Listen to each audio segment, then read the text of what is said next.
So সেটিংয়ে click করে দেওয়ার পর গাইস এখান থেকে আমি কী করবো, প্রাইভেসি চেক আপ, জাস্ট আমরা কী করবো প্রাইভেসি চেক আপের উপর ক্লিক করব।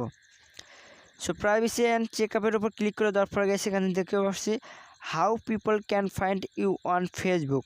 ফেসবুকে আপনার ফ্রেন্ড আপনাকে মানুষজন কীভাবে দেখবে সেটা কিন্তু এটা আছে, জাস্ট আপনার এটার উপর ক্লিক করে দেবেন, ঠিক আছে। সো ক্লিক করে দিচ্ছি। সো ক্লিক করে দেওয়ার পরে একটু ওয়েট করবেন।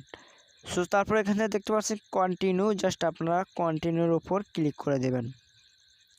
ক্লিক করে দেওয়ার পর গাইস এরকম ইন্টারভিউ চলে আসবে। সো এখান থেকে দেখতে পাচ্ছেন who can send you friend request.